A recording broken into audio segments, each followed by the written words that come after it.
everyone, welcome on Section 51. This is DosGeek and you are watching Section 51 as every week. This is always a pleasure to see you coming back on the channel and not missing every rendezvous that we are setting here on the channel. Thank you for watching always Section 51. Thank you for your fidelity, I would say. In French we say fidélité. How do you say it in English? Thank you for your loyalty to Section 51. Thank you the web, thank you Google for translation. I hope you're fine and you are healthy, that you're still safe and you're still protected from COVID-19. Maybe this is near, we are near the end of that virus. And let's go in space together. Let's dream about some things more interesting and more funny, more cool than the things like the virus. So today we're gonna talk about some Navy reports who could describe encounters with unexplained flying object. Okay? And this is not on any website. This is on the website The New York Times. So that must be the truth, I guess. So guys, let's go now to the web. Okay, so we are on the website, the NewYorkTimes.com, and this is an article published on May the 14th of 2020 by Ralph Blumenthal and Leslie Kean. And we have here the photo of Lieutenant Ryan Graves, who last year described a close encounter of Virginia Beach with what looked like a flying sphere encasing a cube. Wow. So the title is Navy Reports Describe Encounters with Unexplained Flying Objects. While some of the encounters have been reported publicly before, the Navy records are an official accounting of the incidents, including descriptions from the pilots of what they saw. And there are more and more pilots who claim that they had that kind of encounters. Navy fighter pilots reported close encounters with unidentified aerial vehicles, including several dangerously close in 8 incidents between June the 27th of 2013 and February the 13th of 2019, according to documents recently released by the Navy. 2 happened on one day, according to one of 8 unclassified Navy safety reports released in response to requests filed under the Freedom of Information Act by news outlets, including the New York Times. Wow, that would be the first time the newspapers are doing their job. They are investigating for real.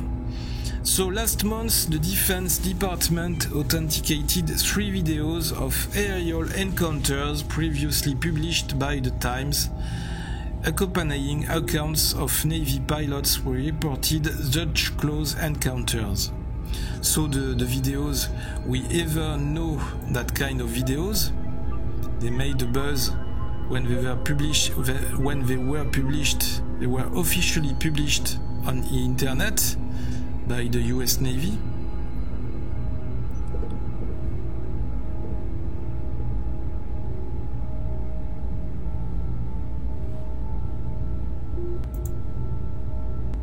Oh my gosh, dude. Wow, look at that, man. Look at it fly.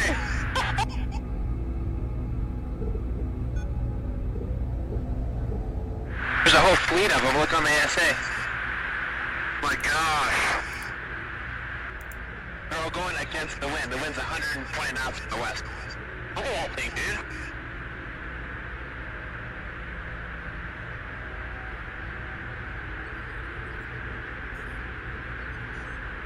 That's not our LNS though, is it? It's not. That is an LNS, dude. Well, if there's like another thing, it's rotating. That's very impressive when you have the sound and the comments of the pilots. That's more impressive than when you just have the video without sound. The incidents in the videos were investigated by a little-known Pentagon program that for years looked into reports of unidentified flying objects, the Advanced Aerospace Threat Identification Program. The existence of the office was first reported by the Times in December 2017. While some of the encounters have been reported publicly before, the Freedom of Information Act releases include the Navy's official records of documenting the incidents, including descriptions from the pilots of what they saw. The Navy records, known as hazard reports, described both visual and radar sightings, including close calls with the aerial vehicles or unmanned aircraft systems. One incident on March the 26th of 2014 over the Atlantic Ocean off Virginia Beach involved a silver object approximately the size of a suitcase that was tracked on radar passing within 1,000 feet of one of the jets, according to the report. Some of the incidents involved fighter squadrons aboard the aircraft carrier Theodore Roosevelt, and one of the former FA-18 Super Hornet pilots, Lieutenant Ryan Graves, last year described a close encounter off Virginia Beach with what looked like a flying sphere encasing a cube, as recounted by a fellow pilot and later reported to the squadron safety officer. The incident was documented in a report with few details on June the 27th of 2013, which stated that the Navy jet crew saw something pass about 200 feet away on the right side. With visible smoke plume emitting from the rear section, the aircraft was white in color and approximately the size and shape of a drone or missile, according to the report. No other agencies were conducting drone flights or missile launches in the area at that time, the report said. Unmanned aerial vehicles represent a significant mid-air collision threat, the commanding officer reported. The incidents included more than just that squadron. The VFA-11 Red Reapers out of Naval Air Station Oceana, Vancouver, I guess. The documents show that the commanders took the incident seriously, warning of the likelihood of a mid-air collision. Defense Department officials do not describe the objects as extraterrestrial, and experts emphasize that earthly explanations can generally be found for such incidents. Even lacking a plausible terrestrial explanation does not make an extraterrestrial one likely, astrophysicists say. In interviews, 5 of the pilots involved avoided speculating on the source of the objects. The Navy, in its reports, also avoided any such conjecture. 3 incidents occurred within exclusive use airspace, meaning no other aircraft were authorized to fly in that area. Another report on an incident on November the 18th of 2013 expressed alarm. Due to their small size, many UAS are less visually significant and radar apparent and therefore pose a significant risk for mid-air collision, the report said, using an abbreviation for unmanned aircraft systems.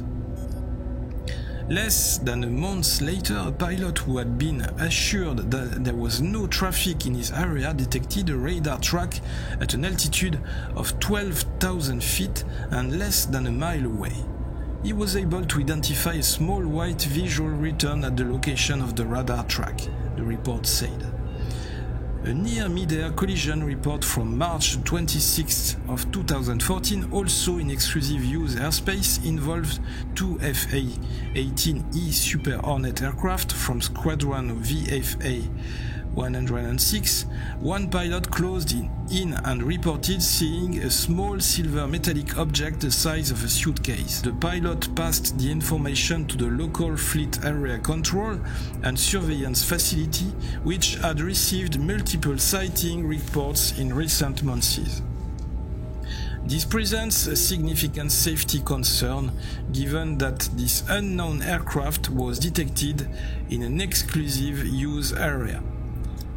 The commanding officer stated, "I feel it may only be a matter of time before one of our FA-18 aircraft has a mid-air collision with an unidentified UAS."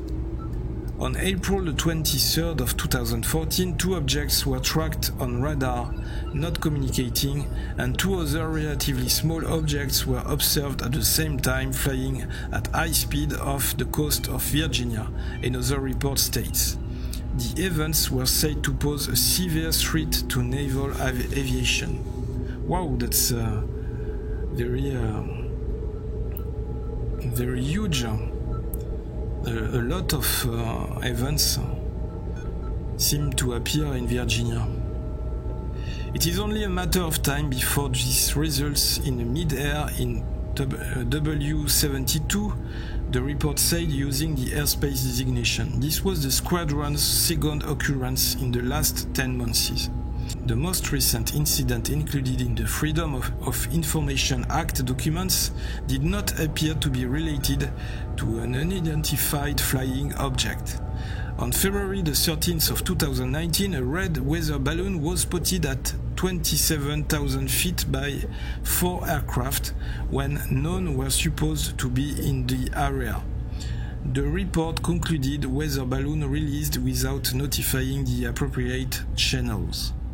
Yes, sometimes you have weather balloons, and sometimes you have other things, other objects flying in the sky that you cannot explain. That's why we call them unidentified flying objects. And we have some comments, 78 comments on the article. Seems like a perfect time for aliens to be revealed. All the ships are in a row. The authors and the editors of the Times are to be commended. They are changing the whole tone of the discussion on UFOs from one of derision and ridicule to one appropriate to a serious investigation. Yes, that's a very accurate comment. Most of what is taken for UFOs can be explained by perfectly ordinary and well-understood phenomena, but these objects, and many others like them, can no longer be breezily dismissed as balloons or planets or swamp gas. Ask any of the 11,000 people, including Arizona Governor Fife Symington, who saw the Phoenix Lights, an aircraft the size of several football fields. Never believe anyone who tells you they know what such things are and where they come from. They are lying or deluded. We know now for certain that there are objects which behave in ways that cannot be accounted for by our current physics. But what they are is still unknown, and you may be certain that if anyone does know, they are not telling. A lot of interesting comments on the article. That's very positive, and that's nice, and not troll comments as usual on articles dealing with the subject of UFOs. So that's becoming more and more serious, the subject of UFOs, particularly since the Navy reports became public and were officially disclosed to the newspapers and to the public. So that's becoming very interesting. So thank you guys for watching. I hope you liked this video. Thank you for liking, for sharing, for subscribing to the channel, to Section 51. If you didn't ever subscribe, I hope you liked what you watched on the channel. I hope you found the video very interesting, that you found the subject interesting. There will be plenty of subjects like this on the channel.